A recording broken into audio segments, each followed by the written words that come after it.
আজকের ভিডিওতে আমি আপনাদেরকে এমন একজন বুদ্ধিমান লোককে দেখাবো যিনি প্রচলিত পদ্ধতির বাইরে গিয়ে নিজের বাড়ির উঠোনে ছোট ছোট জমি করে সেখানে উচ্চ ফলনশীল বিভিন্ন রকমের শাকসবজির উৎপাদন করেছে।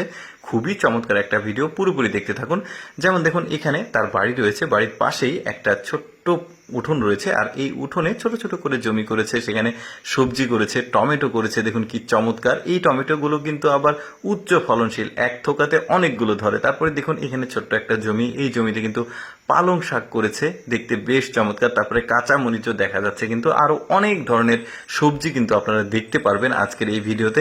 কি চমৎকার ব্যাপার! মূল ব্যাপারটা হচ্ছে যে উনি কিন্তু আসলে কোনো কীটনাশক স্প্রে করে না, কোনো ওষুধ দেয় না, একদমই স্বাস্থ্যসম্মত যাকে বলা হয়।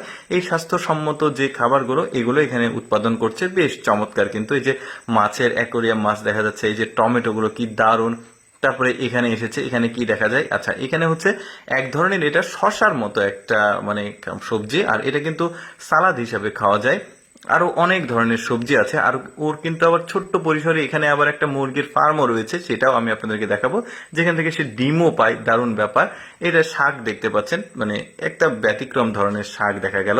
তারপরে দেখুন এখানে কিন্তু আরো, আচ্ছা এবার আপনাদেরকে দেখায় তিনি কিভাবে আসলে এই চাষাবাদটা করছে। আগে জমিটা প্রস্তুত করে নিয়েছে, এবার কম্পোস্ট সার দিয়ে দিল, যেটা ওই যে শুকনো গোবর রয়েছে, এই গোবরগুলো এর মধ্যে দিয়ে দিয়েছে। কোকোপিট, যেটা নারকেলের ছোবড়া যাকে বলে, সেটা অনেকদিন পানিতে ভিজিয়ে রাখলে ওইটা কিন্তু আবার উর্বর হয় মাটি। তো ওখানে আবার সবজি ভালো হয়। এই যে দেখতে পাচ্ছেন পুঁই শাক লাগিয়েছে, এখানে পানি ছেড়ে দিল, বেশ চমৎকার। কিন্তু এই যে দেখুন, তারপরে এখন যেটা করবে, এখন কিন্তু উনি পরিষ্কার পরিচ্ছন্নতার দিকেও নজর দিয়েছে। এক দিক দিয়ে হাঁটবে, এগুলো কিন্তু মোজাইক করা স্টাইলসও লাগিয়েছে। বেশ চমৎকার! আসলে শৌখিন মানুষজন কিন্তু এই ধরনের কাজগুলো করে। বেশ চমৎকার! খারাপ ব্যাপার না, একটা স্বাস্থ্যসম্মত খাবার আপনি নিজেই উৎপাদন করছেন, সেগুলো খাচ্ছেন। এই যে দেখুন তরমুজটাও করেছে, বেশ চমৎকার।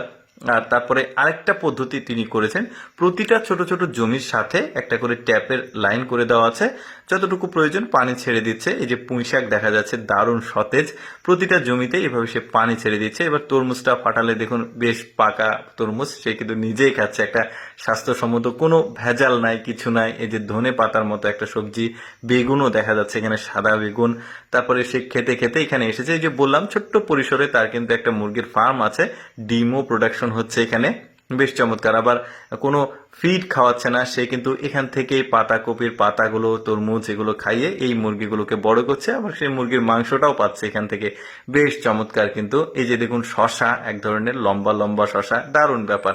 দর্শক, কেমন লাগলো আজকের এই ভিডিওটি অবশ্যই কমেন্ট করে জানাবেন। আর এইরকম ব্যতিক্রম ভিডিও প্রতিদিন দেখতে আমাদের লেটস গো ফেসবুক পেজটি ফলো রাখতে পারেন। ধন্যবাদ।